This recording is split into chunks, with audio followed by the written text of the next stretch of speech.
귀한 찬양 진심으로 감사합니다. 지난 한 주간 동안도 하나님께서 우리 성도들 삶과 가정을 지켜주셔서 감사합니다. 지난 주까지만 해도 매우 더웠는데 오늘은 매우 시원한 주일을 보내고 있습니다. 지난 목요일부터 갑자기 목요일까지 덥고 금요일부터 시원해지기 시작했는데요. 제가 페이스북을 하는데 저와 함께 친구 관계를 맺은 어떤 목사님이 페이스북에 글을 올렸는데 가을은 7시간 만에 왔다, 이렇게 이제 글을 올렸어요.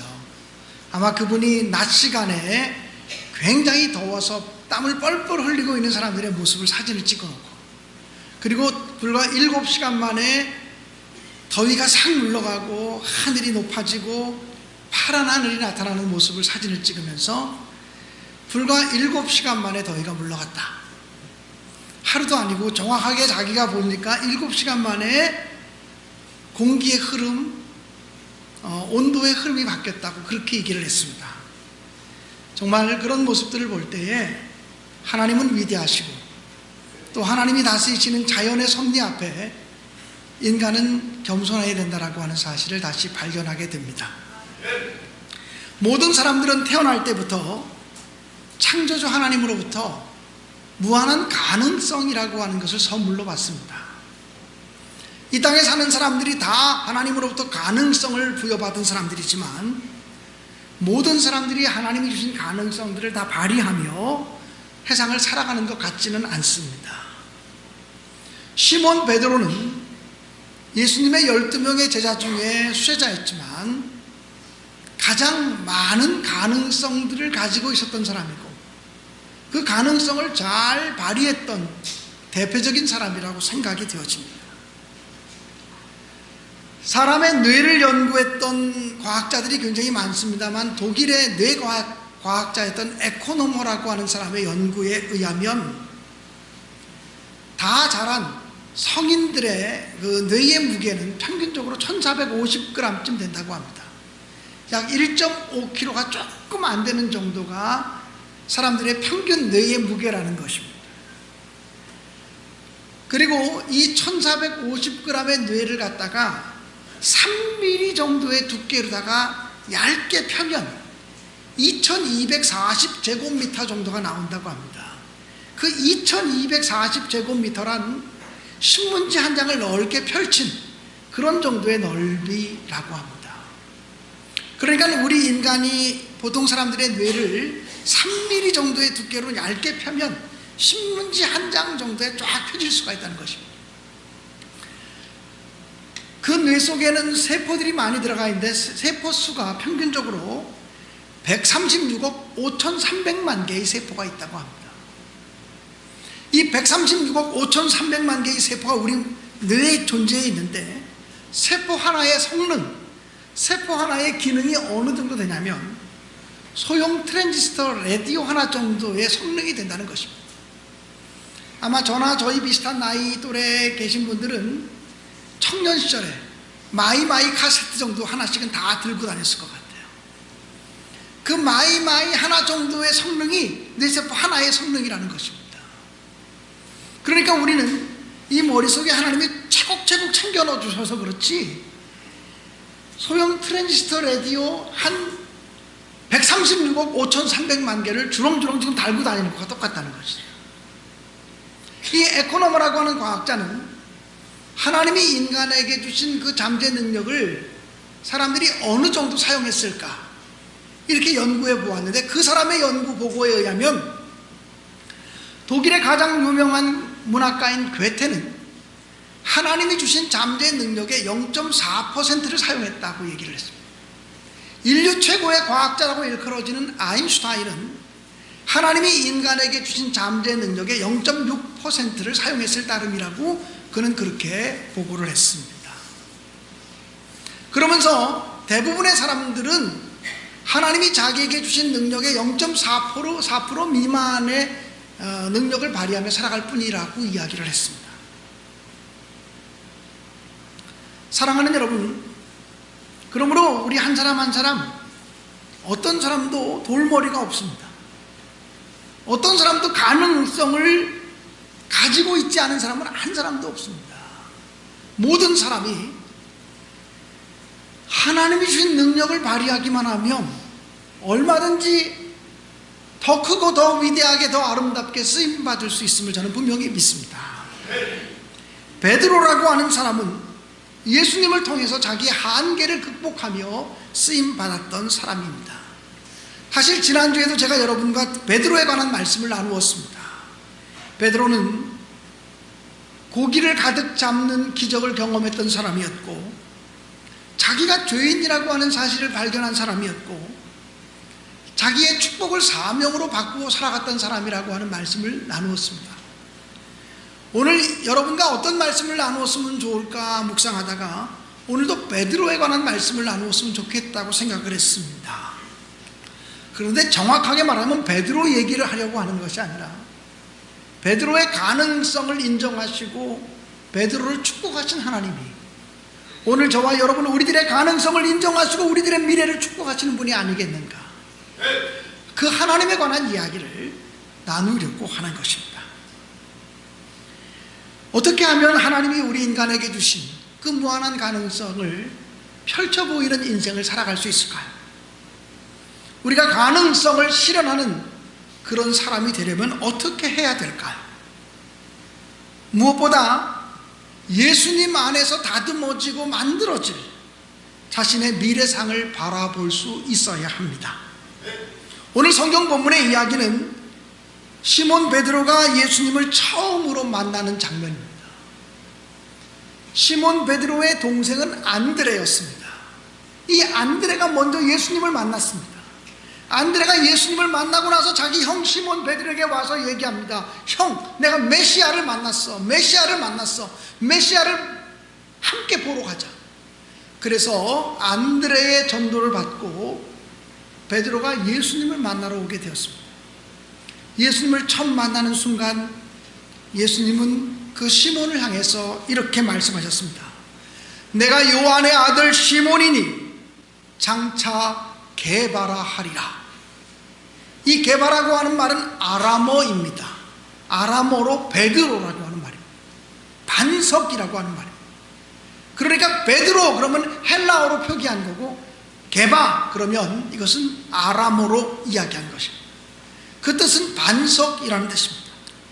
주님은 베드로를 처음 보자마자 내가 요한의 아들 시몬이니 장차 게바라 하리라 이렇게 축복해 주셨습니다. 그런데 사실 이 별명은 시몬에게는 잘 어울리지 않는 이미지입니다.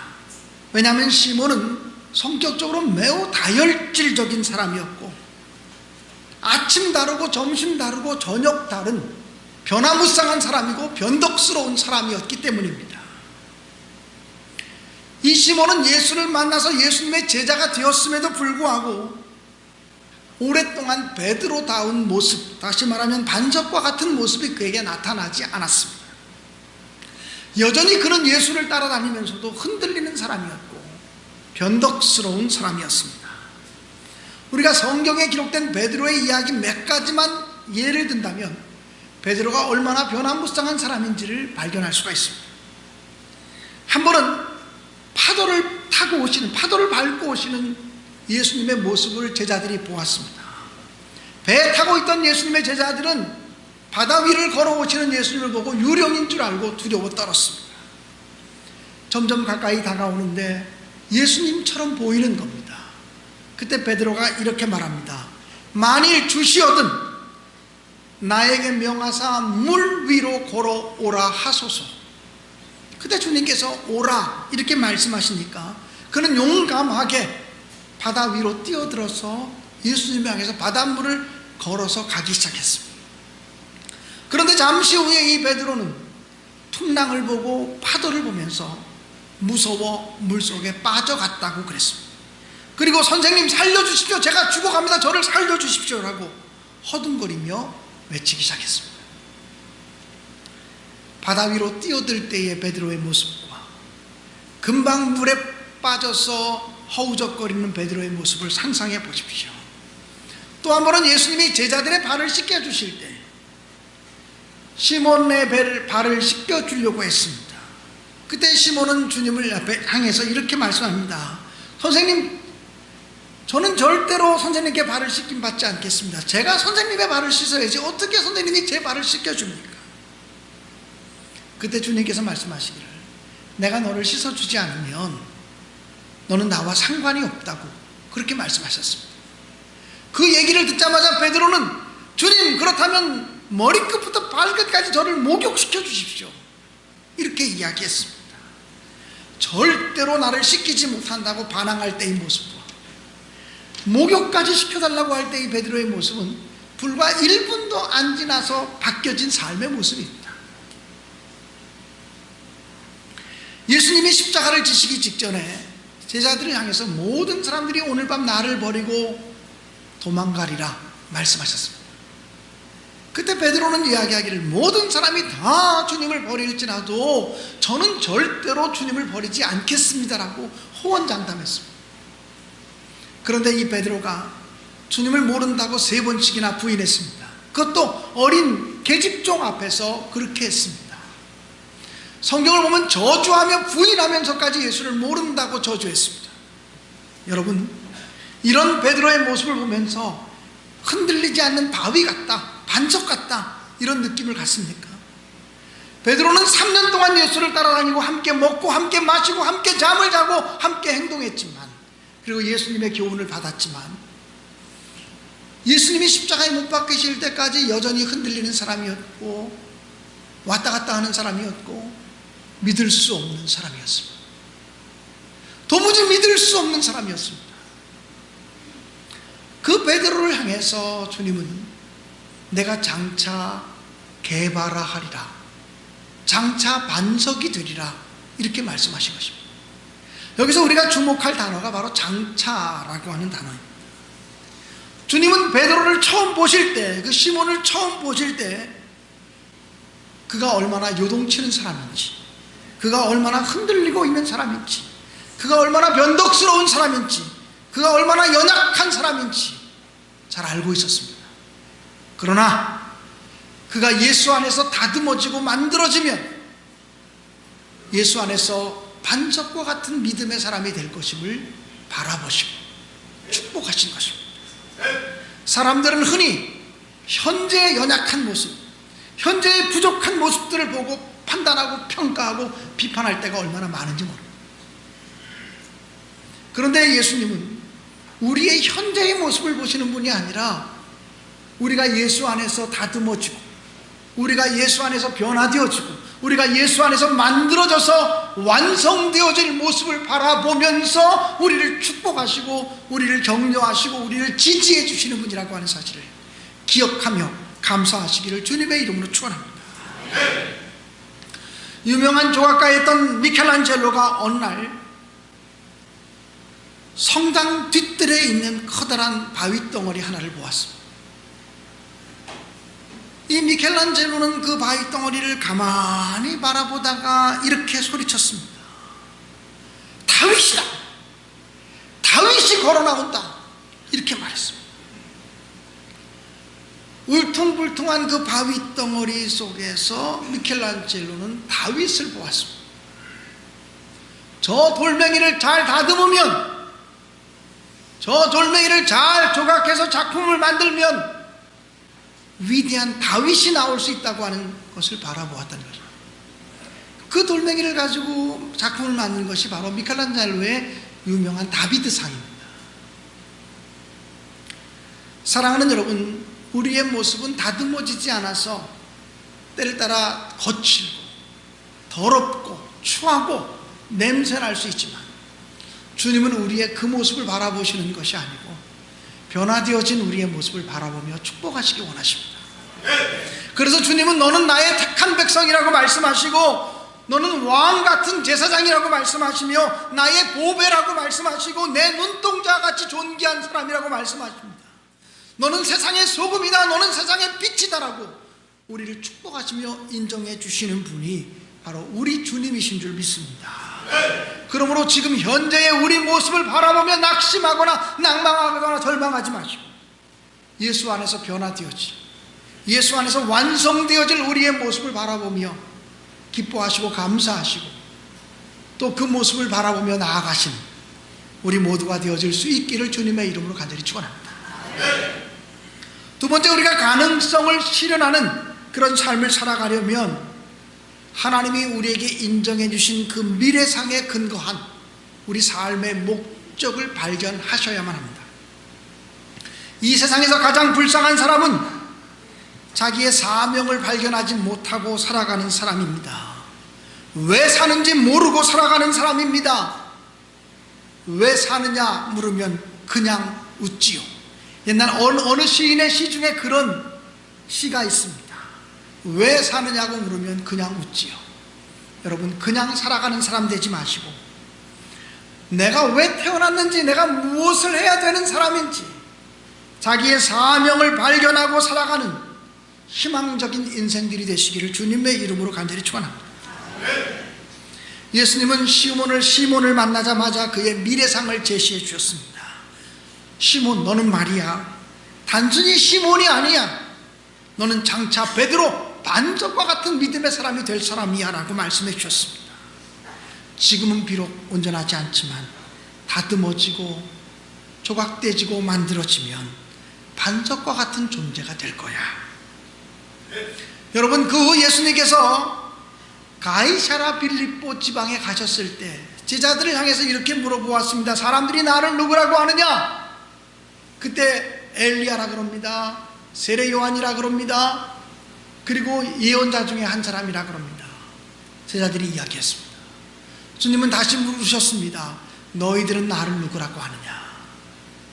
사람들이 나를 누구라고 얘기하든 그럼 너희들은 나를 누구라고 생각하느냐라고 물으셨습니다. 그때 제자들이 감히 얘기하지 못하고 있을 때 시몬 베드로가 불쑥 나서면서 얘기합니다. 주는 그리스도시요 살아계신 하나님의 아들이십니다. 베드로의 이 대답을 들으시고 주님은 너무나 기뻐하시면서 바요나 시몬아, 내가 복되도다. 이를 너에게 알게 하는 이는 하늘에 계신 하나님이라고 말씀해 주셨습니다. 그리고 베드로를 향해서 너는 베드로다. 내가 이 반석 위에 내 교회를 세우리니 음부의 권세가 이기지 못하리라고 말씀해 주셨습니다. 이 반석 위에 내 교회를 세우겠다고 하는 말씀이 무슨 말씀입니까? 베드로야, 너는 교회를 세우는 사람이 되어야 된다라고 하는 축복 아니겠습니까? 이 장면이 바로 베드로의 사명을 제시해 주는 장면이라고 또한 저는 생각합니다. 베드로야, 너는 교회를 세우는 사람이 되어야 된다. 여러분, 교회를 세운다는 말이 무슨 말입니까? 교회를 건축하라는 말입니까? 건물을 지으라는 말입니까? 아닙니다. 거듭 제가 말씀드리지만 건물이 교회가 아니고 사람이 교회입니다. 이 건물은 100번 1000번 무너져도 괜찮습니다. 하나님을, 예수 그리스도를 구주로 믿는 믿음의 사람이 무너지지 않으면 됩니다. 그러므로 교회를 세운다라고 하는 것은 믿음의 사람을 세워야 한다는 것이고 하나님의 백성을 세워간다는 것이고 하나님의 백성 공동체를 세워가는 것, 이것이 바로 하나님의 교회를 세운다는 의미인 것입니다. 사랑하는 여러분, 그러므로 주님께서는 베드로에게 베드로야, 너는 하나님의 교회를 세우는 사람이 되어야 돼. 하나님의 백성 공동체를 세우는 사람이 되어야 돼 라고 그렇게 말씀하신 것입니다. 이것이 너의 사명이다. 이것이 내 삶의 목적이라고 말씀해 주신 것이죠. 여러분, 그렇다면 그 이후로 베드로가 일관성 있게 그 사명을 붙들고 씨름하며 살았을까요? 그렇지 않습니다. 예수님의 그 말씀을 듣고서도 베드로는 여전히 헤매이는 사람이었고 넘어지는 사람이었고 흔들리는 사람이었고 주님을 부인했고 배반했습니다. 그리고 주님을 저주까지 했습니다. 그러나 주님은 끝까지 이 베드로를 붙잡고 놓지 않으셨습니다. 그리고 배반한 베드로를 다시 찾아오셨습니다. 그리고 내가 나를 사랑하느냐? 이렇게 물으셨습니다. 요한의 아들 시몬아, 내가 나를 사랑하느냐? 베드로의 사랑의 고백을 받으신 주님은 내 양을 먹이라, 내 양을 치라, 내 양을 먹이라고 말씀해 주시면서 당신의 양을 돌볼 책임을 위임해 주셨습니다. 베드로가 한 마리의 고기도 잡지 못했을 때 주님은 베드로에게 깊은 곳에 가서 그물을 내려 고기를 잡으라고 말씀하십니다. 가득 고기를 잡게 되었을 때 베드로는 주님을 향해서 주여 나는 죄인이로소이다, 주여 나를 떠나소서라고 말할 때 주님은 베드로에게 이제 이후로는 내가 사람을 취하리라, 사람을 낚는 어부가 되리라고 말씀하시면서 사명을 부여해 주셨습니다. 가이사랴 빌립보에서는 교회를 세우는 사람이 되어야 되고 교회 하나님의 백성을 세우는 사람이 된다고 하면서 사명을 다시 한번 일깨워 주셨습니다. 부활하신 주님은 베드로를 다시 찾아가서 내 양을 먹이라, 내 양을 치라, 내 양을 먹이라고 말씀하시면서 일관되게 베드로에게 맡기신 사명이 사람을 취하는 것, 사람을 세우고 교회를 세우는 것, 양들을 먹이고 치고 먹이는 것, 이것이 베드로의 사명이라고 하는 사실을 거듭거듭 주님은 강조해 주시고 있다는 것입니다. 사랑하는 여러분, 인생 최대의 비극은 사명을 발견하지 못하는 것입니다. 그러나 하나님이 왜 나를 창조하셨는지 그 사명을 찾는 사람들이 되시기를 주님의 이름으로 간절히 축원합니다. 사명을 발견하려면 저는 두 가지 과정이 필요하다고 생각합니다. 첫 번째는 나를 만드신 하나님께 진실하게 묻는 과정입니다. 하나님, 저를 왜 만드셨어요? 무엇 때문에 저를 이 세상에 태어나게 하셨어요? 하나님께 존재의 의미를 자꾸 물으면 하나님으로부터 대답을 들을 수 있을 줄로 믿습니다.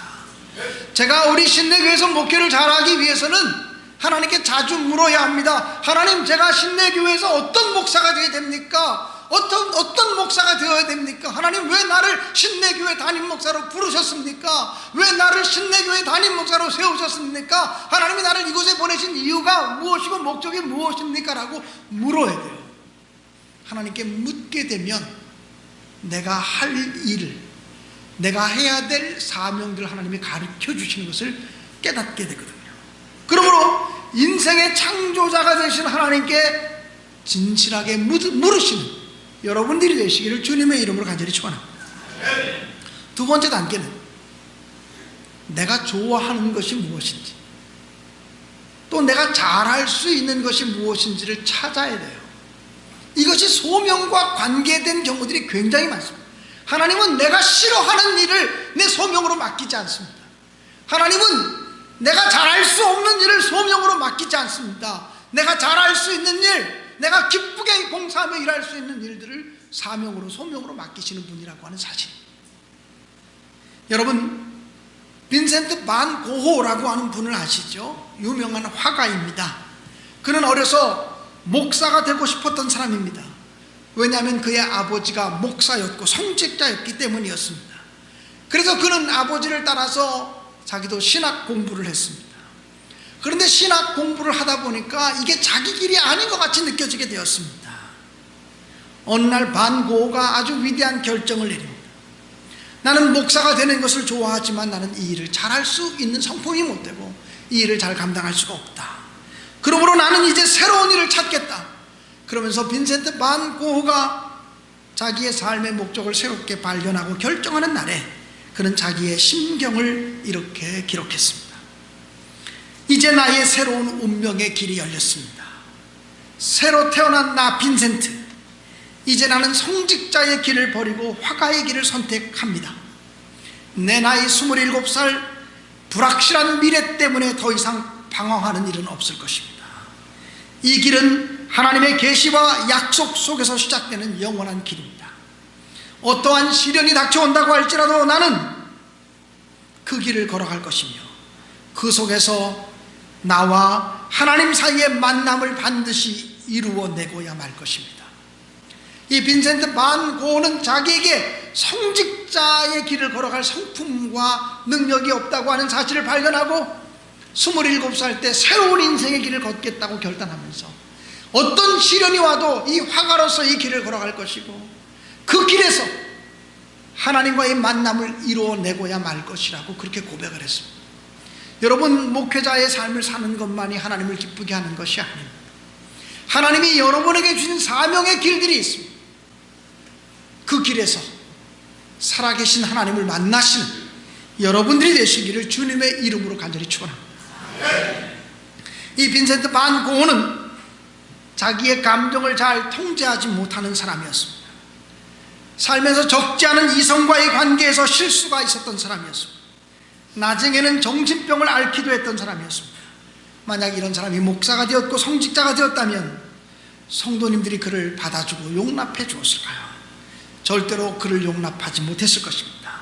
그러나 그가 화가의 길을 선택했기 때문에 다소간에 통용되어질 수 없는 복잡한 감정의 틀 속에서도 그는 자기의 가능성을 열어가면서 위대한 불멸의 작품들을 남기게 되었다라고 하는 사실입니다.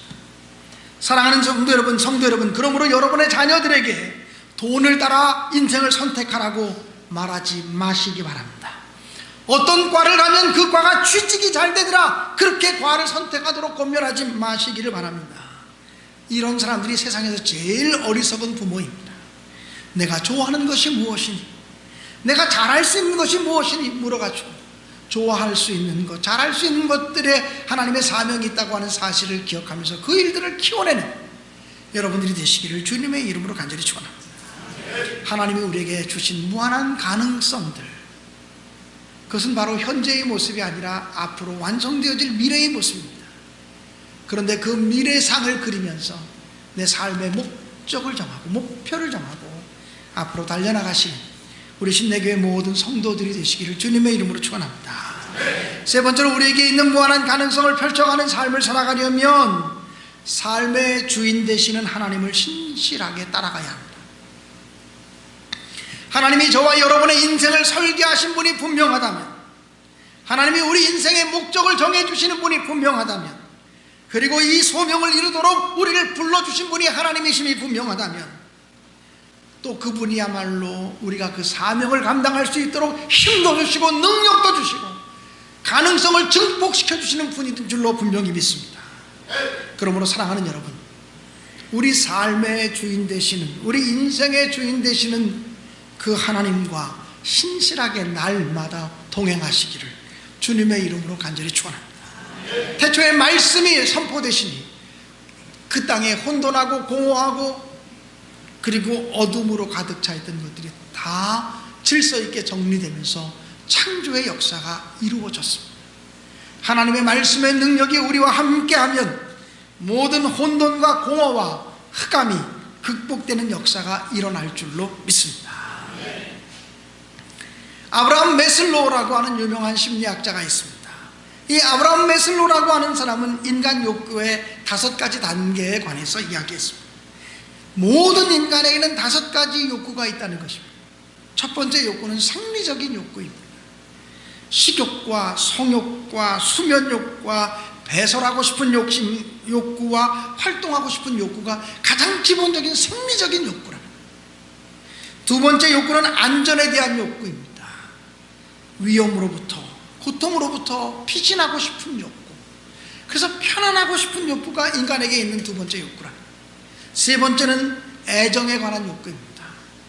사랑받고 싶은 욕망, 소속감을 누리고 싶은 욕망, 이것이 인간에게 있는 기본적인 욕망이라는 것입니다. 네 번째는 존경에 대한 욕구가 있다는 것입니다. 모든 사람은 사랑받는 것으로 만족하지 않고 사람들에게 인정받고 존경받는 사람이 되기를 원한다는 거예요. 그래서 지위와 명예에 대한 욕구가 바로 이 네 번째 욕구에 속하는 것입니다. 그런데 그 욕구가 채워진다고 해서 인간이 만족하냐? 그렇지 않다는 거예요. 아브라함 메슬로우에 의하면 5번째 욕구가 있는데 그 5번째 욕구는 자아 실현에 관한 욕구라고 말합니다.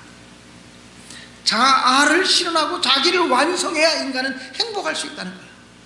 아무리 높은 지위와 명예를 얻었다고 할지라도 자아가 실현되지 않으면, 자기 삶의 목적이 완성되지 않으면 만족할 수 없는 존재라는 것입니다. 사랑하는 여러분, 하나님이 주신 인간의 무한한 가능성을 펼쳐가는 것, 이것을 가리켜서 심리학자들은 자아실현, 자기실현이라고 이야기하는 것입니다. 제가 자아를 실현하는 사람들이 되십시오라고 말하면 혹시 영적인 삶을 추구하는 사람들은 이렇게 질문할지 모릅니다. 목사님, 우리는 자기의 꿈과 자기의 이상을 실현하는 사람이 아니라 하나님의 뜻을 이루며 살아가야 되고 하나님의 꿈을 이루며 살아가는 사람이 아닙니까? 이렇게 질문하는 사람들의 마음속에는 기독교 신앙에 대한 매우 보편적인 오해가 있는 것 같아요. 즉 하나님의 뜻과 인간의 뜻은 무조건 항상 다를 거라고 하는 생각입니다.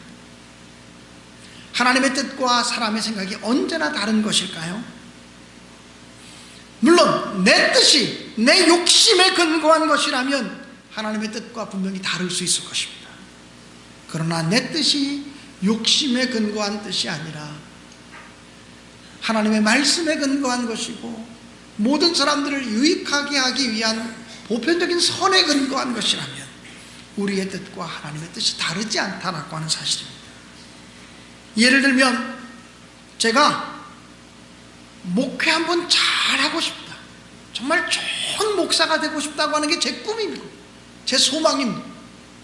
그런데 좋은 목사가 되고 싶다는 제 꿈과 소망과 하나님의 뜻이 다른 것일까요? 다르지 않을 것입니다. 제가 하나님 안에서 찾은 소망이요 뜻이라면 내 자아를 실현해 나가는 것과 하나님의 뜻을 실현해 나가는 것이 다르지 않다는 것입니다. 그러므로 우리 마음속에 소원을 두고 행하신 하나님을 경험하시면서 하나님의 기쁘신 뜻을 따라 늘 순종하는 삶을 사시기를 주님의 이름으로 축원합니다. 에녹이라고 하는 사람은 하나님과 300년 동안을 동행했던 사람입니다. 잠깐 동행하는 것은 쉬운 일인지 모르지만 300년을 한결같이 동행한다는 것이 쉽지 않습니다. 하나님과 동행하기 위해서는 하나님의 뜻과 자기의 뜻이 같아야 했을 거예요. 하나님의 목적과 자기의 목적이 같지 않으면 끝까지 동행이 안 되거든요. 처음에는 같이 가다가 목적이 다르면 갈라질 수밖에 없지 않겠습니까? 에녹이 300년 동안 하나님과 온전하게 동행했다는 것은 끝까지 자신의 뜻과 하나님의 뜻이 일치했다는 거예요. 자신의 꿈과 하나님의 꿈이 일치했다는 거 아니겠습니까? 사랑하는 여러분, 하나님이 우리에게 주신 무한한 가능성을 펼쳐가는 삶을 살아가려면 신실하신 하나님 그분과 온전하게 동행하는 저와 여러분의 삶이 되시기를 주님의 이름으로 간절히 축원합니다.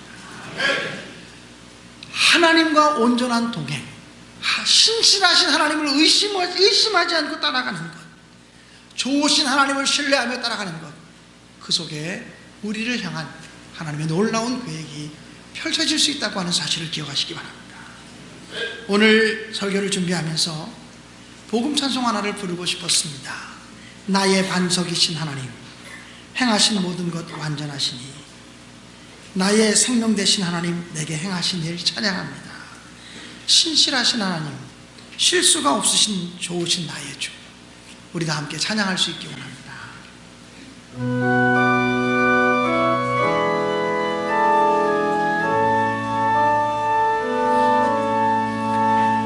나의 반석이신 하나님, 행하신 모든 것 완전하시니 나의 생명 되신 하나님, 내게 행하신 일 찬양합니다. 신실하신 하나님, 실수가 없으신 좋으신 나의 주, 신실하신 하나님, 실수가 없으신 좋으신 나의 주. 다시 한번 찬양합시다. 나의 반석이신, 나의 반석이신 하나님,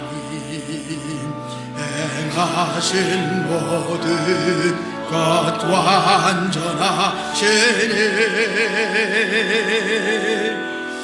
나의 생명 되신 하나님, 내게 행하신 일 찬양합네. 신실하신 하나님, 신실하신 하나님, 실수가 없으신 좋으신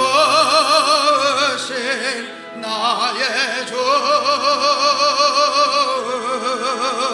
신실하신